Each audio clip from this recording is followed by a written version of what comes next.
प्रकल्प समिति के अध्यक्ष आदरणीय मुकेश हाजेला जी, परम श्रद्धेय संत वृंद, उपस्थित नागरिक सज्जन, माता भगिनी,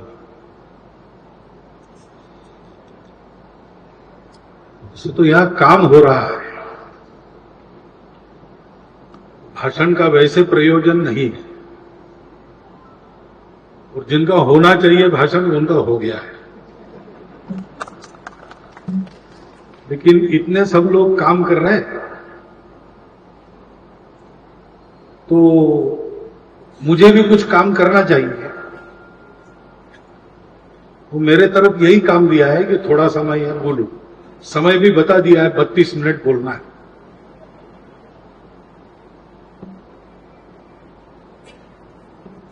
तो कार्य तो हो रहा है, अपने आंखों के सामने है, अनेक वर्षों से हो रहा है। इस भवन के लोकार्पण के निमित्त भी आपने उसकी चर्चा सुनी है। प्रत्यक्ष जो होता है इंदौर वासियों की आंखों के सामने है। थोड़ा उसमें सबने सोचना चाहिए, क्योंकि अपने सामने बहुत सारी बातें होती रहती है, और जो कुछ हम जीते हैं, देखते हैं, सुनते हैं, अनुभव करते हैं, उससे सीखना होता है। सीखने के लिए उसका चिंतन करना पड़ता है। नहीं सीखेंगे तो कुछ बिगड़ेगा ऐसा नहीं है, लेकिन सीखेंगे तो हमारा जीवन उन्नत होगा। इस दृष्टि से ये जो मैंने देखा सुना, उसके बारे में एक प्रगट चिंतन मैं आपके सामने रखता हूं। स्वास्थ्य और शिक्षा, ये दो विषय ऐसे हैं आज के समय में, ये बहुत बड़ी आवश्यकता बन गई है समाज की, सारी दुनिया में। क्योंकि ज्ञान का युग कहते हैं तो शिक्षा आवश्यक है, और ज्ञान प्राप्त करना है तो साधन तो उसका शरीर ही है। स्वस्थ शरीर सब कुछ कर सकता है, अस्वस्थ शरीर कुछ भी नहीं कर सकता, केवल इच्छा कर सकता है। इसलिए स्वास्थ्य भी आवश्यक है। तो हम देखते हैं कि इसके लिए आदमी अपना घर बेच देगा, लेकिन अच्छी शिक्षा में अपने लड़कों को भेजेगा। अपना घर बेच देगा, लेकिन अच्छी जगह अपनी चिकित्सा हो, इसका प्रबंध करेगा। और सबसे अधिक आवश्यकता सबको प्रतीत होती है स्वास्थ्य के लिए, शिक्षा की। लेकिन दुर्भाग्य ऐसा है कि ये दोनों बातें आज सामान्य व्यक्ति के पहुंच से बाहर और उसके आर्थिक सामर्थ्य के पहुंच के बाहर,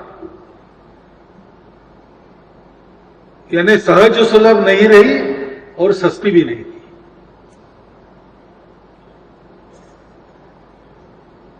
तो क्या विद्यालय वगैरह कम है? वो तो बहुत बढ़ रहे। अस्पताल कम है? ऐसा भी नहीं है।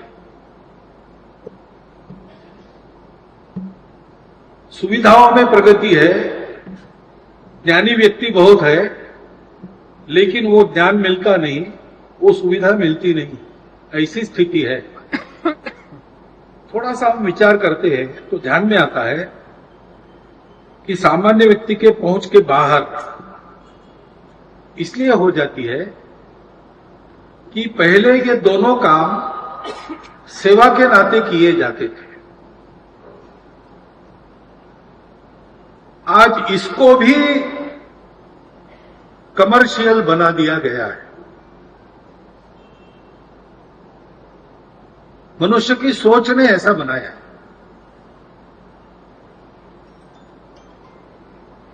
तो एक बार मैंने एक मंत्री जी का विधान सुना कुछ वर्ष पहले कि शिक्षा, भारत की शिक्षा ये $1 ट्रिलियन बिजनेस है।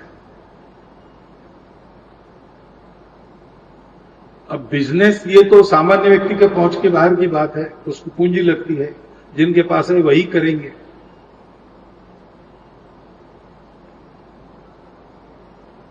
पहले ही शिक्षा देना अपना कर्तव्य मानते थे। जो छात्र आया वो ज्ञानवान होना ये शिक्षक की जिम्मेवारी मानी जाती थी, और उस ढंग से परिश्रम करते थे, छात्र की चिंता करते थे। मेरे बचपन में मैं एक बार बीमार पड़ा मलेरिया से, प्राइमरी स्कूल में था। घर हमारा खाता पीता अच्छा घर था, कोई किसी बात का अभाव नहीं था, लेकिन मलेरिया था तो घर में था। 3 दिन गया नहीं स्कूल में, ज्वर चल रहा था, बाद में भी 10 दिन नहीं गया। 3 दिन के बाद हमारे शिक्षक आ गए। मैं क्यों नहीं आया देखने के लिए, ये उनका काम नहीं था। सरकारी विद्यालय था प्राइमरी, उनको वेतन इसका नहीं मिलता था, लेकिन वो घर आए, क्यों नहीं आ रहा। तो उनको पता चला कि ऐसा ऐसा है, ठीक है। दूसरे दिन फिर आया।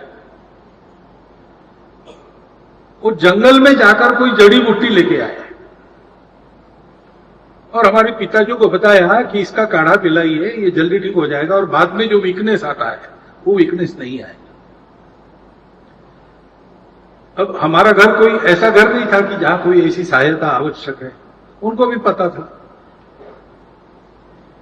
लेकिन ये उन्होंने सहज भाव से किया, क्योंकि पढ़ाना ये आजीविका का साधन नहीं था। आजीविका तो एक बाय प्रोडक्ट हो गया,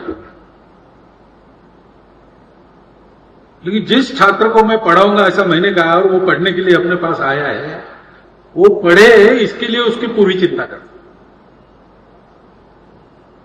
ऐसा ही स्वास्थ्य के बारे में रहता था। अपने आप प्राचीन व्यवस्था में तो 10-12 गांव मिलकर एक वैद्य जी रहते थे, और पता चला उनको कि किसी घर में कोई बीमार है तो बिना बुलाए पहुंचते थे और रुग्णों को ठीक किए बिना विश्राम नहीं करते, क्योंकि चिकित्सा करना ही कर्तव्य था।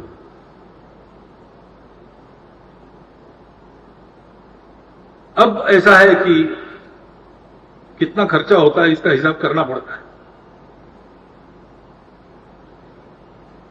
और आवश्यकता तो बन गई। तो ऐसी चिकित्सा चाहिए समाज को, जो सहज सुलभ हो, इसलिए अधिक जगह होनी चाहिए। व्यापारीकरण के कारण केंद्रीकरण भी होता है। कारपोरेट का जमाना है तो शिक्षा का हब बन जाता है। पहले एक एक प्रांत में 70-70 हजार शिक्षा के केंद्र रहते थे। वहां सब प्रकार के लोग अपने बच्चों को भेजते थे और उनको शिक्षा मिलती थी। ब्यूटीफुल ट्री नाम की किताब है, धर्मपाल जी ने लिखी है, उसमें सारा ब्यौरा है। अब शिक्षा के लिए जाना पड़ता है, छात्रों को दूर दूर जाना पड़ता है, क्योंकि केंद्रित हो गया। स्वास्थ्य का भी ऐसे ही है। अच्छी चिकित्सा पानी है तो कहां जाना, शहरों में जाना। बहुत अच्छी पानी है, कैंसर वैंसर के लिए तो भारत में एक 8-10 शहर है जिसमें जाना पड़ता है। तो चिकित्सा का खर्चा अलग, रहने का खर्चा अलग, वहां आने जाने का खर्चा अलग। एक बीमारी है कैंसर जैसी, परिवार का क्या होगा, चिंता की बीमारी दूसरी, परिवार के सामने एक प्रश्न चिन्ह, हमारा क्या होगा। कि कई बातें हो जाती हैं, और इसलिए सहज और सुलभ चिकित्सा और कम खर्चे वाली चिकित्सा चाहिए। इसका उपाय क्या है? मूल उपाय तो यह है कि सेवा भावना से यह सब करना।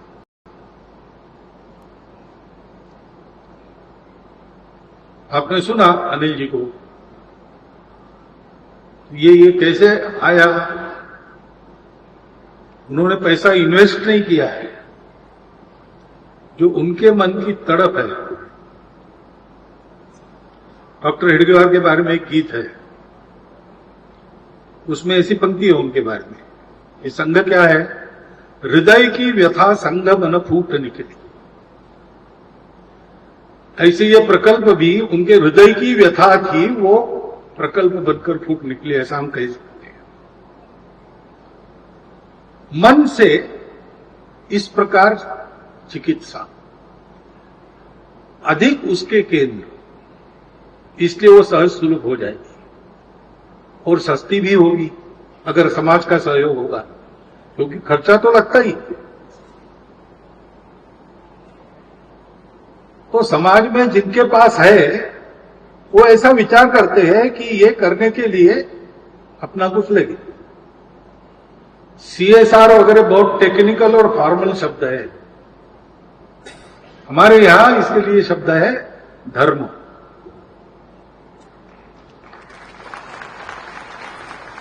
धर्म यानी सामाजिक जिम्मेवारी को निभाना।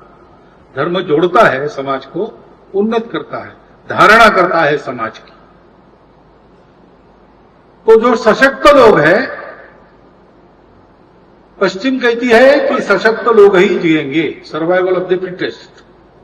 हमारे यहां कहता है कि सशक्त लोग सबको जिलाएंगे, ये हमारा विचार। और इसलिए अपने यहां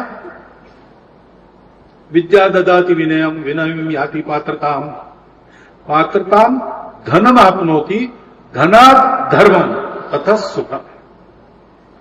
धन का उपयोग समाज की धारणा के लिए करते हैं, उसमें से सुख मिलता है। एक व्यक्ति का अपना सुख नहीं होता, अपना सुख उसने प्राप्त किया तो भी अगर समाज में दुर्भिक्ष है तो उसके सुख के दिन गिने हुए होते। पूरा समाज सुखी होगा तो व्यक्ति सुखी होगा।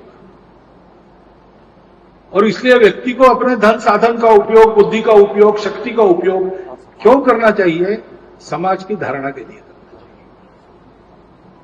चाहिए। इस भावना से जब होती है कोई भी सेवा, स्वास्थ्य सेवा भी, तो सबके आर्थिक दृष्टि से भी सबके पहुंच में रहती है।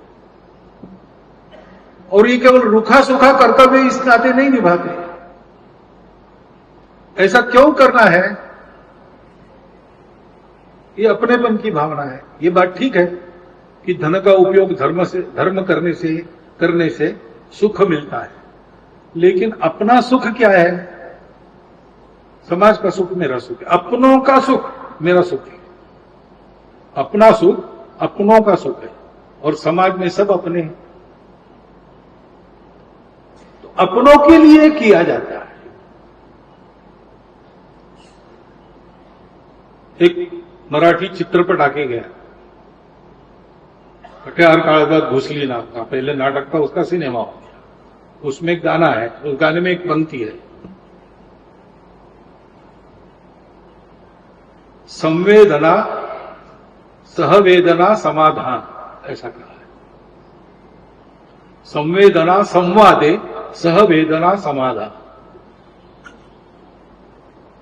तो अभी मुझे बताया अध्यक्ष जी ने कि हमारे यहाँ जो चिकित्सा के लिए लोग आते हैं उनके साथ हम संवाद रखते हैं। चिकित्सा पूरी होकर वो जाते हैं, उसके बाद भी हर महीने संवाद का प्रयास करते हैं। क्यों करते हैं?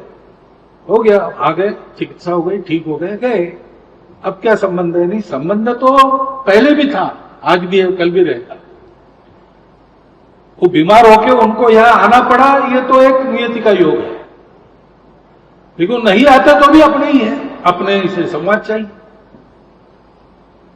संवाद से मनुष्य को अपनी वेदना में सहयोगी मिलता है।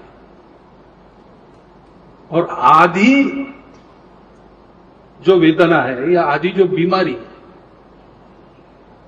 वो इस सहसंवेदी भावना से कम हो जाती है। जैसे कैंसर की बात, कैंसर की चिकित्सा में पेशेंट की हिम्मत काम करती है, दवाई तो करती है लेकिन उसके साथ पेशेंट की हिम्मत भी काम करती है। और हिम्मत तो उसको कब आती है? जब ऐसे मित्र मिलते हैं, उसको बात करने वाले मिलते हैं। डॉक्टर का तो काउंसलिंग होता ही होगा, होना भी चाहिए, लेकिन पेशेंट मानता है डॉक्टर है, उनका काम है काउंसलिंग करना। लेकिन जिनका काम नहीं है वो भी अपनेपन से पूछताछ करते हैं, हिम्मत देते हैं, ठीक हो जाते। ऐसा ही पेशेंट था, ठीक ही नहीं हो रहा, और डॉक्टर ने उसको 3 महीने दिए कि 3 महीने के बाद तुम्हारा खेल खत्म। अब चिंतित होने लगा, लड़का इंजीनियरिंग में पढ़ रहा है, लड़की का ब्याह करना है और कर्जा भी है कुछ। तो हुआ ये कि दवाई लागू ही ना पड़े, और डॉक्टर ने बता दिया 3 महीने के बाद। तो उनके एक मित्र थे, मित्र यानी संबंध आया किसी कारण से, थोड़े बुजुर्ग थे, अच्छे थे, साधन संपन्न थे, उनके घर पहुंच गए। उनके लड़के को पत्नी को बैठाया सामने, उसके सामने, और फिर पूछा, बताओ क्या क्या बोझ है तुम पर? इसका सेकंड ईयर में, इसका फाइनल ईयर होना है, इंजीनियर बनेगा, इसका विवाह होना है, अनुमानित खर्चा क्या है, इतना लाख इतना लाख इतना लाख, और क्या कर्जा है? सारा उसने बताया। कुछ 10 लाख की टोटल होती थी। उन्होंने अपना चेकबुक लिखाया, 10 लाख आंकड़ा लिख दिया, साइन कर दिया, तीनों को बताया, इसको बताया, बोले बस अब बाकी चिंता नहीं करना, ठीक होने में मन लगा। हिम्मत आ गई, ठीक हो गया, अभी भी है, काम कर रहे। बाद में मैंने उनको पूछा कि एकदम इतना आप एक व्यक्ति को 10 लाख दे रहे, तो उन्होंने बताया कि ये मेरा साइकोलॉजिकल प्रयोग था, मेरे पास इतना पैसा नहीं है। लेकिन वो हिम्मत ही हार चुका था, उसकी हिम्मत कैसे वापस लाए? तो मेरी प्रसिद्धि तो है कि मैं साधन संपन्न हूं, इतना नहीं। तो मैंने जाके कर, उन्होंने कहा अगर वो वास्तव में कुछ करने की बारी आती तो मुझे 4 लोगों के पास से मैं जमा ही करता। मैंने कह दिया था, व्यवस्था करता मैं, वो मेरे पास नहीं। ये भी आवश्यकता रहती है। तो इसलिए सस्ती, सुलभ, और इसको क्या शब्द थे, सुसंस्कृत स्वास्थ्य सेवा या सहृदय स्वास्थ्य सेवा। जैसे छात्र को पढ़ाना है, शिक्षक ने ठान ली है, उसके सुख दुख को जानकर उसको खड़ा करता है, वैसे पेशेंट का दुख अपना दुख मानकर डॉक्टर उसको ट्रीट करता है। सेवा का प्रकार ये होना चाहिए। दूसरी बात है कि अनेक प्रकार से खर्चा कम भी होता है। कुछ बीमारियां ऐसी है जिसमें एलोपैथी भी कहती है कि इसके लिए आयुर्वेद का इलाज करो। कुछ बीमारियों के बारे में होम्योपैथी ज्यादा उपयोग होता है। कुछ बातें नेचुरोपैथी से ठीक होती है। फिर व्यक्ति भी है, किसी को आयुर्वेद लागू पड़ता है, किसी को एलोपैथी ही चाहिए। अब पश्चिम के दृष्टिकोण में ये कस्टमाइजेशन नहीं है, स्टैंडर्डाइजेशन। वो वहां न्यूयॉर्क में बैठकर या वाशिंगटन में बैठकर या कहीं वहां बैठकर रिसर्च करेंगे कि एक आदमी को कितनी कैलोरीज चाहिए, और वहां से एक पेपर लिखेंगे जो मैगजीन में प्रकाशित होगा, और पूरी दुनिया पर वही मानक लागू होंगे। लेकिन वहां का जलवायु, वहां के लोगों का खाना, उनको करने पड़ने वाले परिश्रम, वो अलग है, हमारे यहां अलग है। लेकिन वहां ऐसा है, यूनिफॉर्मिटी, एक ही बात पूरे दुनिया पर लागू करना। दुनिया में विविधता है, उसका विचार नहीं करना। हमारे यहां ऐसा नहीं दृष्टिकोण। हमारे यहां ये कहते हैं कि किसकी प्रकृति क्या है। एलोपैथी में भी फैमिली डॉक्टर नाम की एक चीज थी, अब बहुत कम हो गई है। वो फैमिली डॉक्टर ने 3-3 पीढ़ी उसी डॉक्टर का दवा वो फैमिली लेती है। वो डॉक्टर को पता है कौन कैसा है, उसका किसको कब बीमार पड़ना होता है, क्या खाने से किसका पेट बिगड़ता है, वो जानता है और जानकर डायग्नोसिस और उपचार करता है।